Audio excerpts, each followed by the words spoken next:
6 p.m. Assalamu alaikum. This is Radio Pakistan. The news read by Kanuz Ashraf. First, the headlines. Prime Minister has invited his Indian counterpart for resumption of dialogue process to resolve all issues. Foreign ministers of Pakistan and India will meet in New York this month on the sidelines of the UN General Assembly meeting. Saudi and UAE delegations will visit Pakistan next month to expand economic collaboration. The government has launched a program to overcome issues of malnutrition and stunted growth in the country. The United States has expressed readiness to resume talks with North Korea for denuclearization of Korean Peninsula by 2021. And now the news in detail. Prime Minister Imran Khan has invited his Indian counterpart Narendra Modi for a dialogue to resolve all issues. This was stated by a Foreign Office spokesman in a tweet today. He said that the Prime Minister has responded to Narendra Modi's letter with a positive spirit.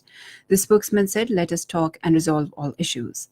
It may be added that Indian Prime Minister had last month written a letter to Prime Minister Imran Khan saying that New Delhi is willing to hold a constructive and meaningful engagement with Islamabad.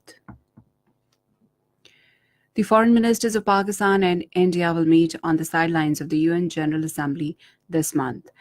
Indian External Affairs spokesperson Ravish Kumar today confirmed that External Affairs Minister Sushma Swaraj will meet her Pakistani counterpart Shah Mahmood Qureshi in New York in the last week of September. Information Minister Chaudhry Fawad Hussain has said a high-level Saudi delegation comprising ministers of finance and energy and business heads will visit Pakistan in first week of next month to explore investment opportunities.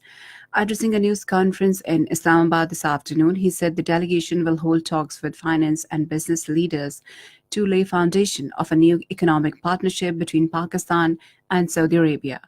The minister said a high-level consultative committee set up between Pakistan and Saudi Arabia will usher a new era of bilateral strategic partnership in diverse fields. He said Saudi Arabia is the only country that has been invited by us to become a strategic partner in China-Pakistan economic corridor.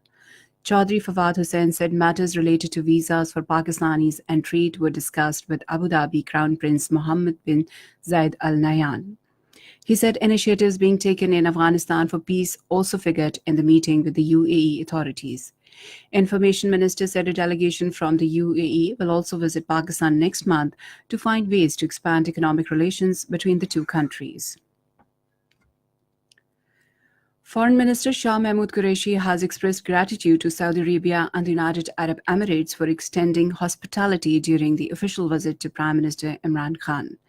Foreign Minister, who accompanied the Prime Minister during his trip on his return back home, shared his sentiments in a series of tweets.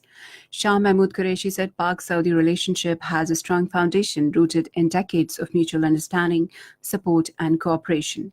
He thanked Crown Prince of Abu Dhabi Mohammed bin Zayed Al Nahyan for the traditional Emirati hospitality. The foreign minister said not only is the UAE an important trade and investment partner for us, but also has a special place in the hearts of the people of Pakistan. Yom-e-Ashur, the 10th of Muharram, will be observed tomorrow across the country with due solemnity to pay homage to the supreme sacrifices rendered by Hazrat Imam Hussain Razi Ta'ala Anhu and his devoted companions in Karbala. Alam Zuljana and Tazia processions will be taken out in all the cities and towns of the country. Ulema and Zakirin will highlight the teachings of Hazrat Imam Hussain Razi Ta'ala Anhu and various aspects of Karbala tragedy. Minister of State for Interior Shahryar Khan Afridi has said Safe City project of Islamabad will be made more coordinated and stronger. He said this while visiting the project in Islamabad today to review security measures for Muharram processions. The Minister of State was informed that 17 processions are being taken out in Islamabad, while 2,586 security officials, including police and FC, have been deployed to ensure peace. Shahryar Khan Afridi said no one is above the law and ordered to improve traffic system in the city. He also examined various Muharram processions via monitoring system installed in the control room of the Safe City project. This is Radio Pakistan. Planning Commission of Pakistan, in collaboration with its international development partners, including Food and Agriculture Organization and World Food Programme, has provided technical assistance to 250 flour mills on wheat fortifications in order to overcome the issues and challenges of malnutrition and stunted growth. According to an official of the ministry, these mills were also provided microfeeders to mix iron, folic acid, and zinc in the flour wheat to provide nutrient-filled food for children and women to overcome the malnutrition and stunted growth. Chairman Senate Sadiq Sanjarani has proposed a liberal visa regime and direct air connectivity between Pakistan and Azerbaijan to promote bilateral trade, investment and tourism. He made this proposal during his meeting with Azerbaijan President Ilham Aliyev in Baku today. The chairman said there is need to explore possibility of cooperation in diverse fields, including economy. He said extension of north-south transport corridor to Gawada port would ensure the much-needed connectivity and give boost to trade links between the two countries.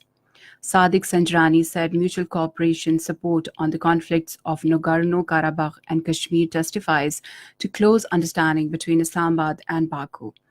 He said Pakistan supports efforts aimed to establish peace and stability in the region. Naval Chief Zafar Mahmood Abbasi attended the 23rd International Sea Power Symposium in the United States. The purpose of the three-day symposium is to provide a forum for senior international naval leaders to discuss common maritime challenges and opportunities to enhance international maritime security cooperation. On the occasion, the naval chief also met with U.S. officials and his Turkish and Brazilian counterparts. They discussed bilateral cooperation and security in the Indian Ocean. In occupied Kashmir, the chairman of all parties Hurriyat Conference, Sayyid Ali Gilani, and Hurriyat leaders, including Mirwais Umar Farooq, have strongly denounced the use of brute force by Indian police and troops on Muharram mourners in different parts of the territory.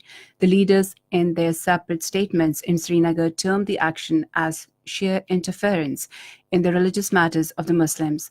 The leaders said it also exposed the biased mentality of the Indian authorities towards the Muslims. The Jammu and Kashmir Democratic Freedom Party and Tehreek-e-Wahdat-e-Islami, in their statements, termed it a worst example of Indian state terrorism in the occupied territory. The United States has expressed readiness to resume talks with North Korea with the aim of denuclearizing North Korea by 2021.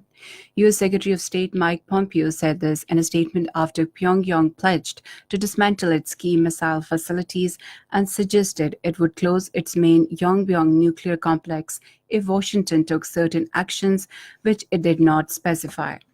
Mike Pompeo said he had invited North Korean Foreign Minister Ri Yong-ho to meet him in New York next week, while invitations had been extended for a second meeting between North Korea and U.S. representatives in Vienna, Austria. China has urged the United States to show sincerity and correct behavior in trade actions. Chinese Commerce Ministry said this in a statement in Beijing. Earlier, both the countries slapped new tariffs on each other's goods this week in an escalating trade war. And finally, the weather report. Mainly dry weather is expected in most parts of the country during the next 12 hours. However, rain thunder shower may occur at isolated places in Malakand Division during evening and night. To end the news headlines once again.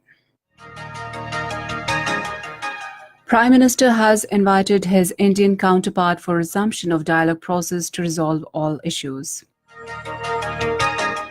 Foreign ministers of Pakistan and India will meet in New York this month on the sidelines of the UN General Assembly meeting. Saudi and UAE delegations will visit Pakistan next month to expand economic collaboration. The government has launched a program to overcome issues of malnutrition and stunted growth in the country. The United States has expressed readiness to resume talks with North Korea for denuclearizing of Korean Peninsula by 2021. And that is the end of the news. For more news and analyses, log on to our website radio.gov.pk and also watch live video streaming of our bulletins on the link facebook.com Radio Pakistan News Official.